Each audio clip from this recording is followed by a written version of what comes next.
இனிய மாலை வணக்கம். இஸ்ரோ ஆர்ட் ஆஃப் கிவிங் ஆக்சுவலாக ஆண்டு துவக்கம் நினைக்கிறேன். ரொம்ப மிகப்பெரிய ஒரு மத்தியானம் 2 மணிக்கு மேலே ஆரம்பிச்சு 5 மணிக்குள்ள ஃபங்க்ஷன் ஸ்டார்ட் பண்ண ஒரே ஃபங்க்ஷன் தான். அதுக்கு காரணம் அன்னைக்கு கிருஷ்ணன் போகிறதுனால காரணம் அந்த ஸ்பீடு, அந்த தெளிவு, அந்த கம்பீரம், அந்த அடுத்ததாக சமூக ஆர்வலர் உலகளாவிய நட்பை கொண்டிருக்கும் ஐயா அப்துல் கனி அவர்களின் நண்புடன் வருக விழாவுக்கு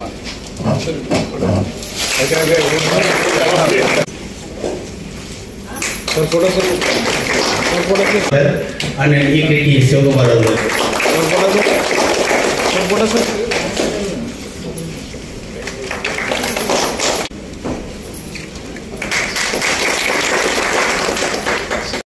இப்பொழுது சிறப்புரையாற்ற கல்வியாளர் அன்பு சகோதரர் அண்ணன் ஈகேடி சிவகுமார் அவர்கள் அன்புடன். அனைவருக்கும் இனிய மாலை வணக்கம். இந்த நிகழ்ச்சி ஆர்ட் ஆஃப் லிவிங் 12வது ஆனிவர்சரி டே சென்னையில் அதுவும் சிறப்பாக கொண்டாடுறதுக்கு முக்கிய காரணம் இதனுடைய நிறுவன தலைவர் அவரை பற்றி அன்பு சகோதரர் திரு அப்துல் கனி அவர்கள் ரொம்ப தெளிவாக சொல்லுவாங்க. இருந்தாலும் அவர் ஒரு மிகச்சிறந்த கல்வியாளர், கல்வி வள்ளல், கொடை வள்ளல். அதாவது இப்படிப்பட்ட மனிதர் உலகம் முழுவதும் போற்றப்பட்ட வகையிலே 12வது ஆண்டு விழாவாக கொண்டாடி அவரை சிறப்பிக்கின்ற வகையில நம்முடைய அன்பு சகோதரர், பாசமிகு சகோதரர் அப்துல் கனி அவர்கள் சாதாரண மனிதர் அல்ல. பல சரித்திர மேலாக அவர் நல்ல அன்பும் நட்பும் பாராட்டக்கூடிய அப்துல் சகோதரர். அவர் ஒரு வங்கியிலே பணியாற்றி பின்னர் எக்ஸ்ப்ளோராக இருந்து இன்னைக்கு பல தொழில் நிறுவனங்களுக்கு ஆலோசகராகவும் பல்வேறு உலக அளவில் நிறைய அளப்பரிய பணிகளை பண்ணிட்டு வர சூழலுக்காக இந்தியாவில் அதிக சுற்றுச்சூழல் சேவை பணிகளுக்காக பல விருதுகளை உலக அளவில் பெற்றவர். ஸோ அவர் சென்னையில் ஒரு முக்கியமான ஹோட்டலில் சந்திச்சேன். ஸோ காலையில் அவர் கல்வியில பல லட்சம் ரூபாய் ஒவ்வொரு ஆண்டும் இருந்தாலும் தொடர்ந்து பல சேவை பணிகளில் தன்னலம் இல்லாமல் என்னோடு இணைந்திருக்கக்கூடிய நண்பர்களோடு நாளொரும் பொழுதுமா நிறைய அறப்பணிகளை செய்து வரும். அந்த வகையில தான் மிகப்பெரிய அறப்பணியை சமூகத்துல தன்னுடைய வாழ்க்கையே சமூகத்துக்காக அர்ப்பணித்த அதனுடைய ஆர்ட் ஆஃப் லிவிங் நிறுவன தலைவர் அவரை நினைவுபடுத்துகின்ற வகையில, ஏன்னா அவரை பத்தி விரிவா அன்பு சகோதரர் எதற்காக இந்த விழா எடுக்கிறோன்றத சொல்லுவாங்க. ஏன்னா இது குறுகிய ஒரு சில மணி நேரங்கள்ல தான் இந்த அரங்கத்தையும் ஃபிக்ஸ் பண்ணோம். அதில் தினம் பல லட்சம் பேரை கூட கூட்டி விழாவை நடத்துவோம். ஏன்னா இப்ப நான் சமூக பணிகளை கிட்டத்தட்ட 40 ஆண்டுகளுக்கு மேலாக பல நிறுவனங்களுக்கு நானும் கல்வி ஆலோசனை நிறைய அட்வைசரா இண்டஸ்ட்ரிலாம் இருந்துட்டு இன்னைக்கு பல 100 மாணவர்களுக்கு உதவக்கூடிய இஸ்ரோ அறக்கட்டளையும் அது மட்டும் இல்லாமல் அன்னை தமிழுக்கு புகழ் சேர்க்கின்ற வகையில் வளரும் அறிவியல் என்ற இதழிலும் ஆசிரியராக கிட்டத்தட்ட அது ஒரு 15 ஆண்டுகளுக்கு மேலாக பண்ணிட்டு இருக்கோம். ஏன்னா உலகத்துல இன்னைக்கு உலகத்தினுடைய மூலதனம் அறிவியல். ஸோ இன்னைக்கு பார்த்தீங்கன்னா எல்லாமே அறிவு தான் உலகத்தினுடைய மூலதனம். நிறுவனங்கள் பல, ஏன்னா நிறைய இடத்துல இன்னைக்கு டெக்னாலஜியில கூட நாங்கள் சொல்லும் போது இன்னோவேஷன் அறிவாற்றலை வளர்த்துக்கணும். அது பொது வாழ்க்கையை மட்டும் ஒரு உயர்வான இந்தியாவுக்கே பெருமை சேர்க்கக்கூடிய இடத்துல இருக்கிறாரு. அவரை பத்தி அவருடைய கதையை ஜஸ்ட் அவரு போடல சொன்னாரு. சாதாரணமா சாப்பாட்டுக்கு கஷ்டப்பட்டு இன்னைக்கு அது பல பேருடைய வயிற்றை நிரப்புகின்ற பணிகளை கல்வி மூலமாகவும் நிறைய உதவி கிட்டத்தட்ட 1000 கோடிக்கு மேல அவர் கொடை செய்திருக்கிறார் என்று அவருடைய வரலாறு சொல்லும். அதெல்லாம் நீதான் அவர் சொல்லுவாரு. ஏன்னா மொத்தம் நான் பேசுற விடையாக தான் இந்த விழா. ஸோ அவர் நிறைவான பேருரையை உங்களோடு ஆட்டுவார்கள். எந்த ஒரு நல்ல பணியிலையும் இஸ்ரோ எல்லோருக்கும் துணை நிற்கும். தமிழ்நாடு நாட்டுநர் திறனாளர் சங்கத்தில் வந்திருக்காங்க, நிறைய கல்வியாளர்கள் வந்திருக்காங்க. என்னுடைய நண்பர் டாக்டர் ஜெய்சங்கர் வேதியியல் துறை தலைவர் மாநில கல்லூரிய வரலாறை ஏன்னா எல்லாரும் தெரிஞ்சுக்கணுன்றதுக்காக இந்த நிகழ்ச்சியை ஏற்பாடு பண்ணோம். இது 1 மணி நேர நிகழ்ச்சி தான். ஸோ இது முடிந்தோடனே நல உதவிகளுக்கோ ஊடக நண்பர்களுக்கோ என்னுடைய டிரைவர் உள்ளிட்ட எல்லோருக்கும் மிக்க நன்றி. எல்லாருக்கும் வணக்கம்.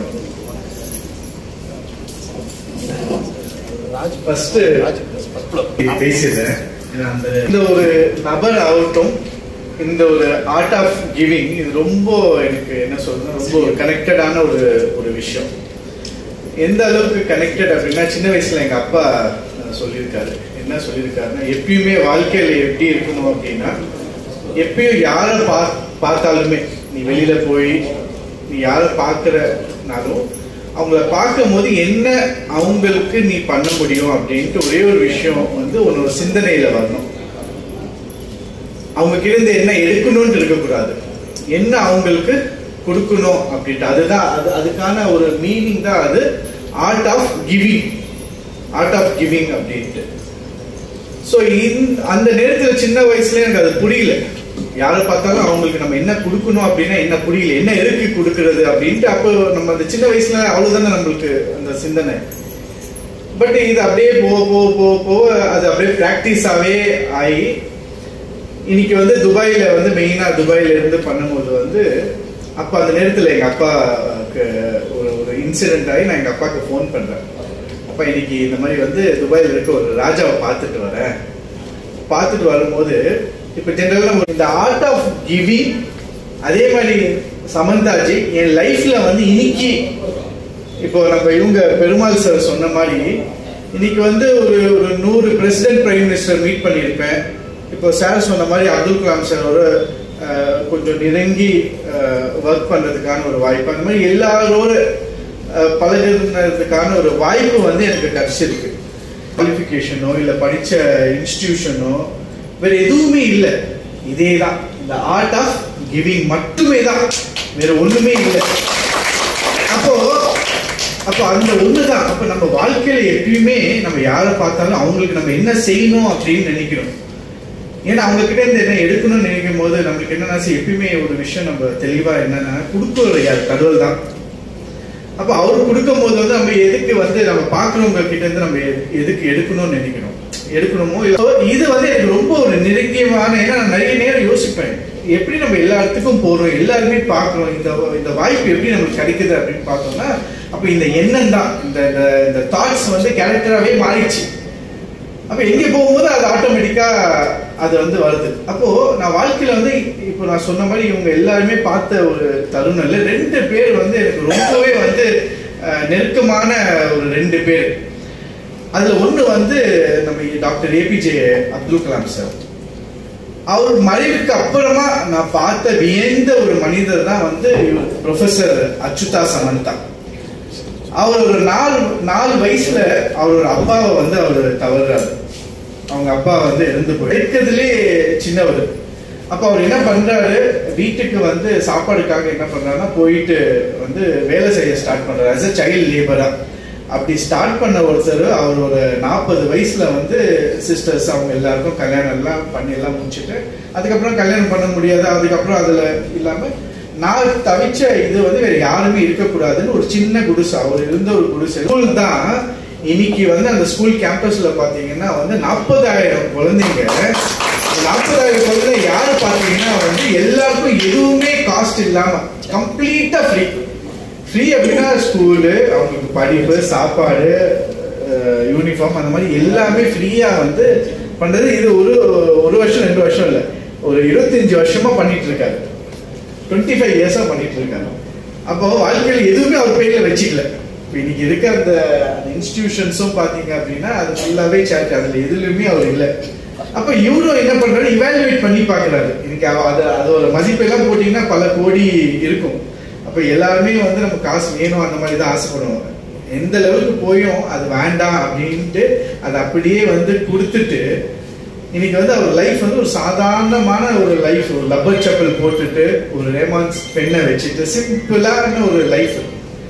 அப்ப அவரை வந்து நான் என்ன பண்றேன்னா வந்து பாக்குறதுக்கான ஒரு வாய்ப்பு கிடைக்குது. இப்போதான் வந்து சமீபமா ஒரு கல்யாணம் ஆனதுக்கு அப்புறமா இந்த சோஷியல் லைஃப்ல இருந்து கொஞ்சம் டிஸ்டன்ஸ். பட் அப்பெல்லாம் நிறைய எல்லா இந்தியால இருந்து எல்லாம் டிராவல் பண்ணுறேன். குழந்தைங்க நடுவுல வந்து என்ன ஒரு ஃபங்க்ஷன்ல வந்து கூப்பிட்டு போகும்போது மந்த்ரான்ட்டு ஒன்று இருக்கு இல்லையா, ஒரு மேக்ஸ் போனோம்னா ஒரு ஃபார்முலா வேணும், அது போட்டாங்கன்னா நம்மளுக்கு அதுக்கான ஒரு விடை வரும் இல்லையா. நிறைய பேர் வாழ்க்கையில வந்து அந்த சக்சஸ் மந்த்ரா சொல்றது இல்லை. ஒரு விஷயம் வந்து சக்சஸ் ஆகுதுன்னா அது இன்னொருத்தருக்கா இருந்தது.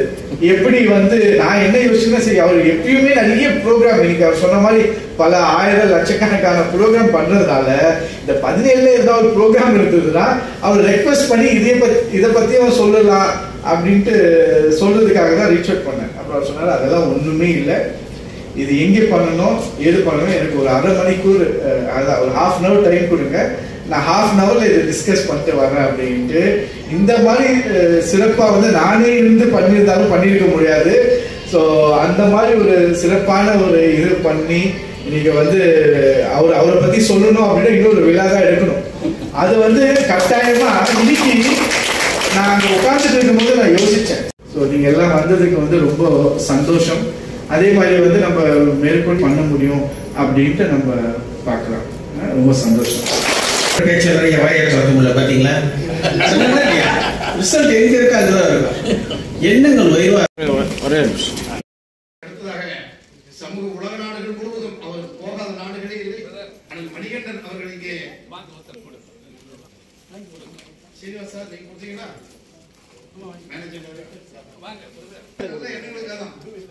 நீதிநாதன் சார், மணிகண்டன் ஐயா, சீனிவாஸ் சார், நீதிநாதர்களுக்கு டாக்டர் ஜெய்சன் மரியாதை செய்திருக்கிறோம். உங்களோட சந்தோஷம் தானே, மங்களகரமா கையில் வாங்கி போறீங்க. எங்கள் அண்ணன் மீடியா பாஸ்கரும் சரி, நீதிநாதன் ஐயா அவர்களும் சரி, டாக்டர் ஜெய்சங்கர் அவர்களும் டாக்டர் பீன் அவர்களும் இணைந்து இங்கே